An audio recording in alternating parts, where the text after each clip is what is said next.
Welcome, everyone. I'm Holly Bott, and this is From Surviving to Living, the podcast where raw stories of transformation are told.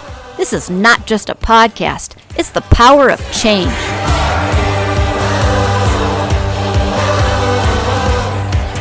God is interested in you. My story is not fiction. I'm a woman, a felon, a sex offender. I did hard time. I am so awed by Jesus, I will risk my reputation and talk about it.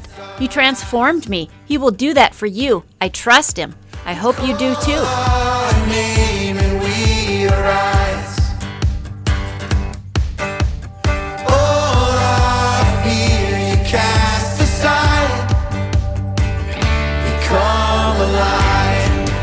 Are you hurting? Are you sick of just surviving? I was too. How does one really, truly live? God causes transformation. It is possible for everyone, thank God. I never saw it coming. Let me tell you how it happens. Get ready for your adventure of faith and life beyond bars. This is From Surviving to Living. Our future opens wide as you enter our life and call us friends.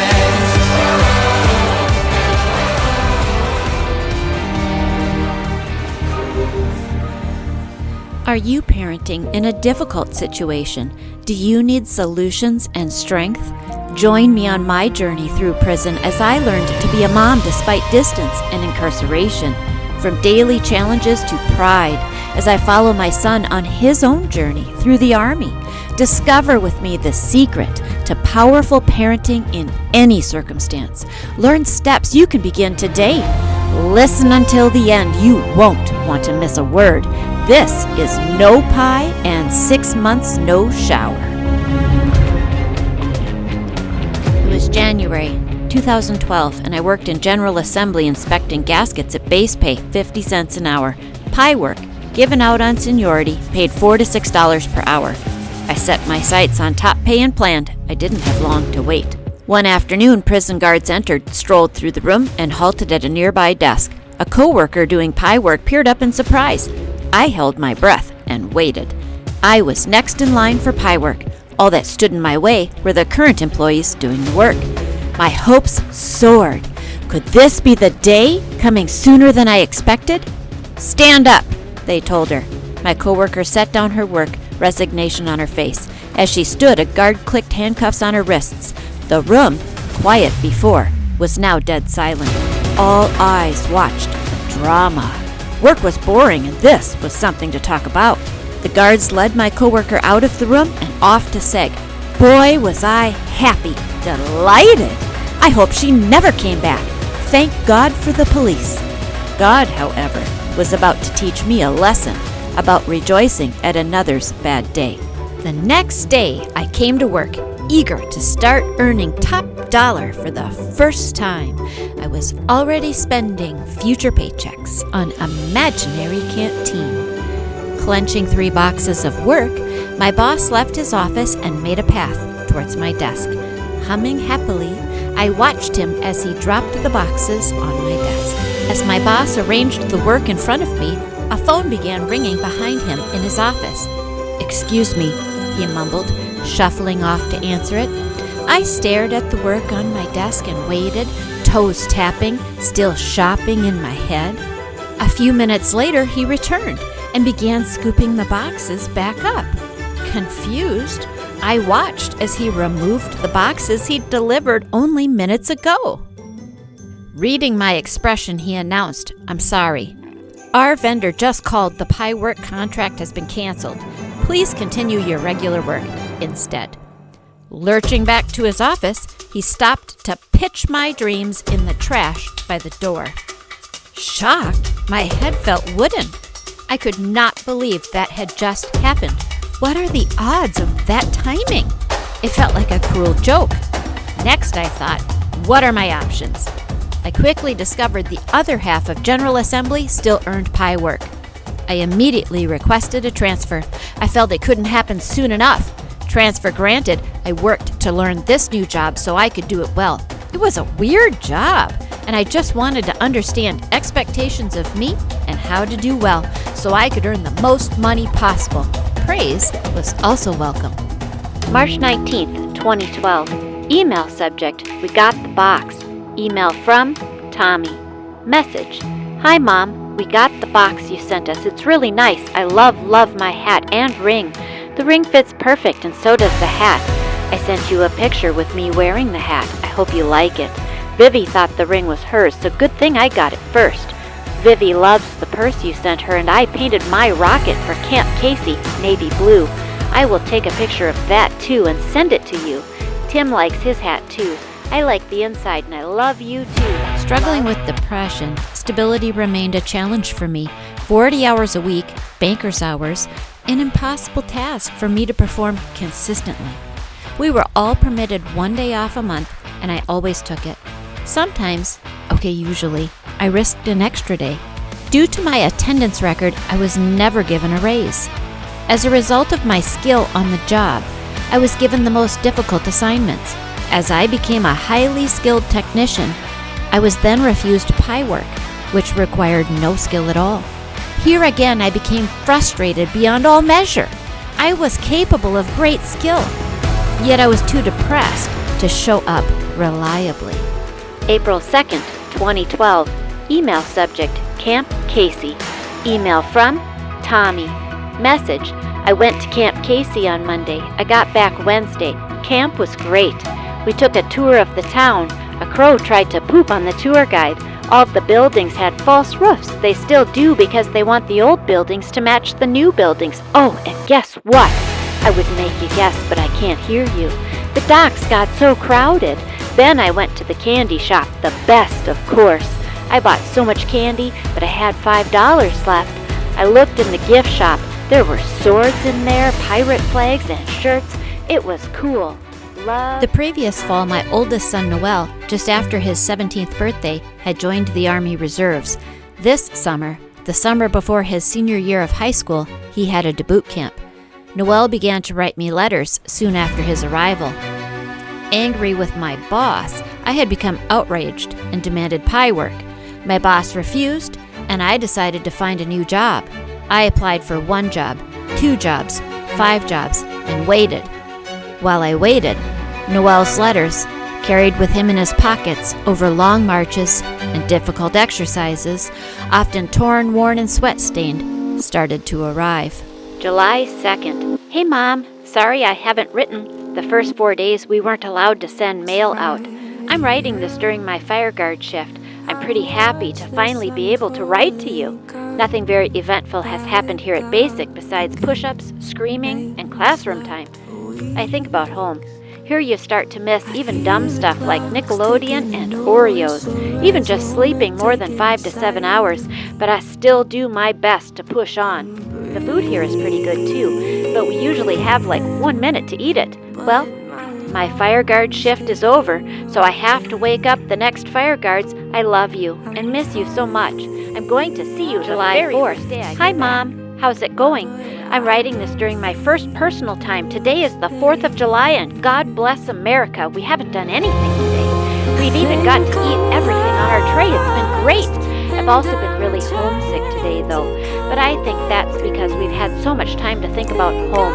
I hope to get a letter from you soon. It sucks, as I'm sure you know, to see everyone getting letters and you don't get any. I love you so much. I miss you. Please write often.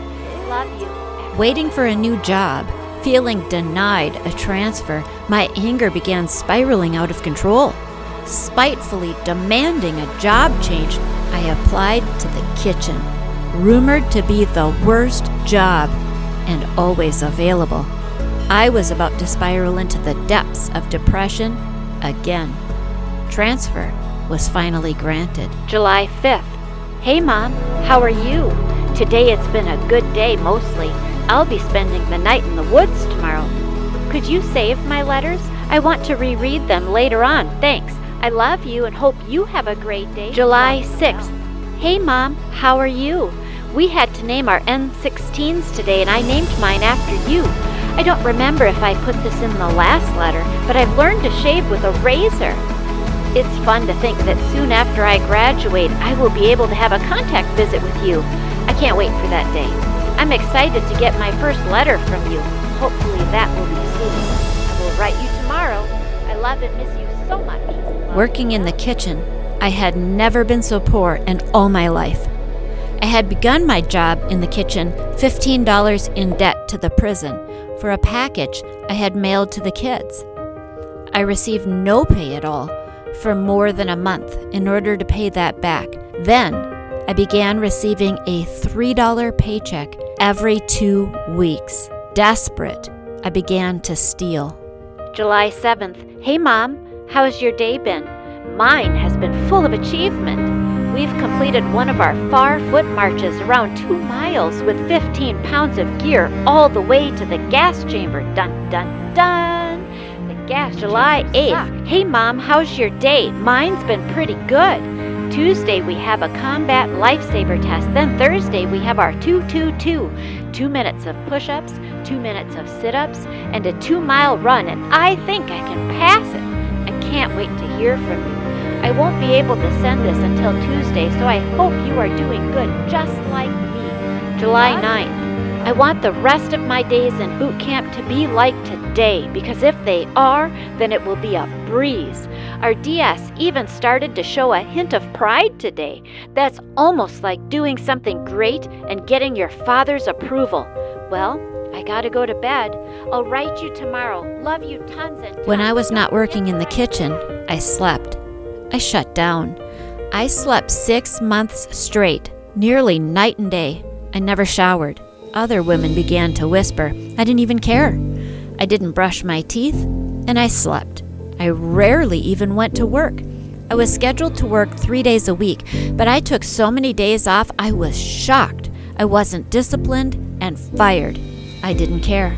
This time is a fog of sleep to me. July 11th. I got your letters today, Mom. I was so happy I read them first thing. And to answer your question, the weather here sucks. It's always 100 degrees and incredible. July 12th. Hi, Mom. I hope you were able to read my letter.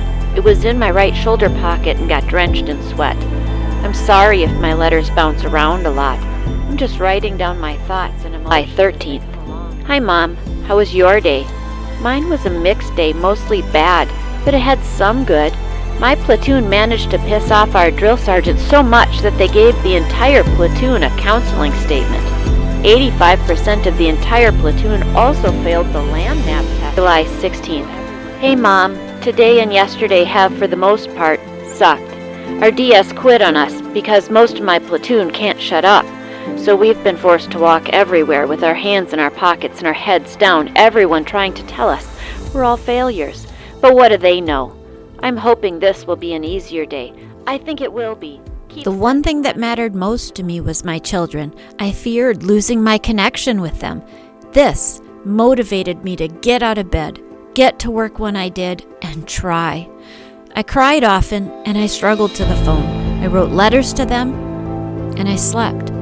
I felt empty, isolated, and withdrawn. July 21st. Hey, Mom. Today has been pretty great. We went to the range today, and guess what? I was in the top 10. There are 210 recruits in our company, and I was in the top 10. They served us cookies today at dinner chow. I was so happy I didn't take one. The people that did got smoked for an hour and a half. Talk about a trap. I keep randomly thinking of the days in the future where I will be able to come and see you by myself in person and not through glass. I can't wait. I miss my siblings.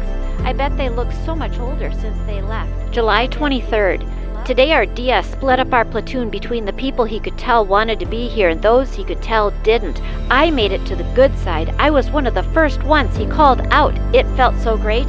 P.S. Keep writing me back. July 28th. Hey, Mom, today has been awesome. We got to fire our M16 rifles. We had to group and zero them, and I got it on my first try. If you don't receive a letter from me for a few days, it's because I'm extremely busy. I try to write every night, but I don't always have enough time. My oldest son, Noel, was a great help to me, although I'm sure he didn't know it at the time. I wanted to be a good mom and become a better mom in the future. The letters and emails from my children kept me moving forward during the darkest times. August 2nd, I passed my last PT test. As of right now, I'm completely on track to graduate. Today we got fitted for dress blues. Man, I look good. When I get home, I'll send you pictures. I can't wear them to see you because it has metal buttons, but just know I look good in them. Also, I am getting your letters, Mom, so keep sending them. August 13th. Hi, Mom. It's nice to write you again. I'm starting to understand how homesick you must have felt when you first went to prison, too. Sometimes I remember for a moment of time when we went out to a movie, just me and you. I also tend to think sometimes of other things. August 24th. Hey, Mom. I know I haven't written in a long time, but I have a good time to now. By the time you get this, I will probably be home, so I guess I'm writing this also for me. I have completed all of my training and have donned my beret. All I have left to do is turn in some equipment tomorrow and wait for next Thursday to graduate. I can't wait. I got stitched up on Wednesday during Victory Forge because during a riot drill I got tackled and my helmet slid down and a plate dug into my nose. It's only 3 stitches and they're being taken out Monday. Now my drill sergeant calls me Lima Foxtrot for Lion Face, but all my friends have combined it with my last name and they call me Lionheart. I can't wait to finally leave this place. It's nice to think that this is my last Friday here. Well, I gotta get to bed. I love you, Mom. Love, Noelle. That October, Noelle turned 18. I remember the first time I was able to hug him in person, sit with him and talk for an hour, just him and me. Prison rules up until this time had prevented us from having visits without glass, but now as an adult, we could sit in person. I urged him to wear his full dress blues to visit me. The prison said that he could, and so he agreed. That day, I waited at the back of the visiting room, which was full of people on a busy Saturday. The door clicked open, and I stood, waiting for the first glimpse of him as he turned the corner, dressed sharply in dress blues, gold buttons shining, beret on his head, pants creased, shoes shining. I jumped up and down like a kid. I started clapping and cried. Walking smartly, he navigated the room, and a hush fell as heads turned to take in the smartly dressed soldier making his way to his mom. I was so proud of my son. Tears returned today just remembering that moment.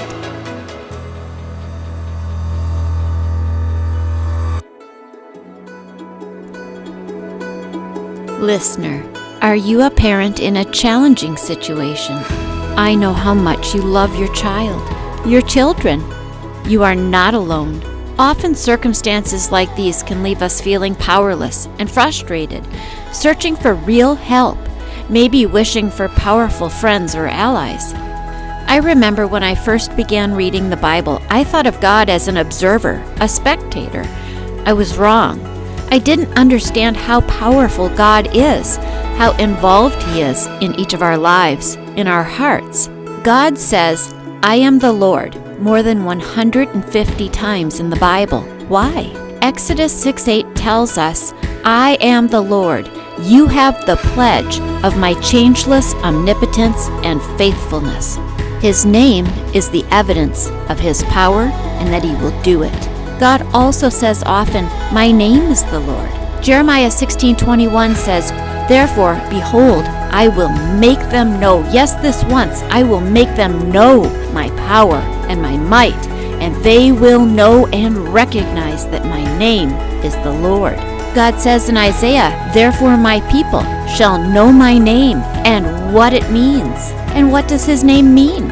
What does any person's name mean? What does your name mean?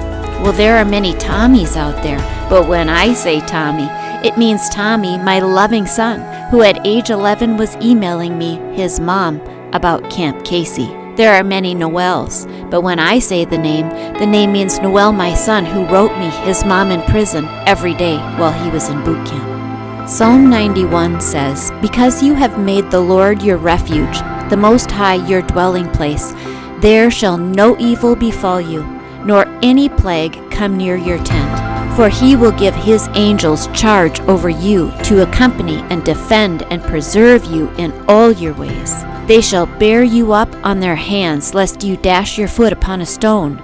Because he has set his love upon me, therefore I will deliver him.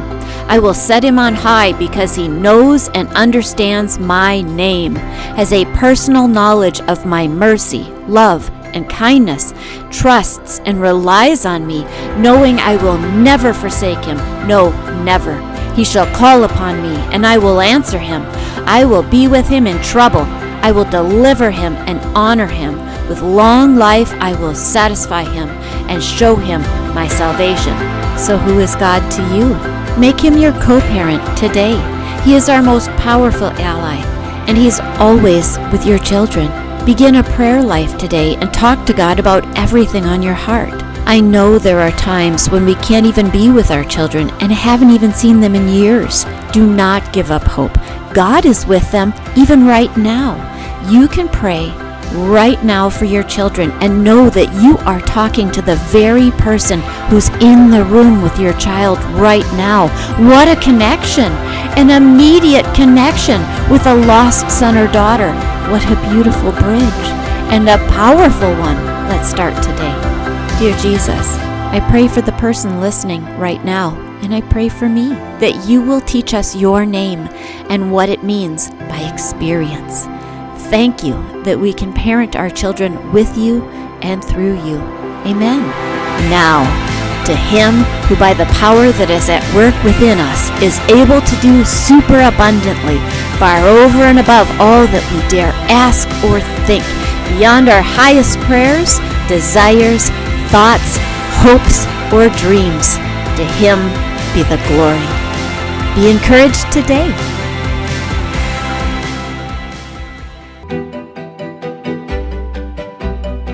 Look for more episodes that inspire at hollybot.me. Until next time, remember, your story is never over. God's grace is always waiting to rewrite it. This is From Surviving to Living.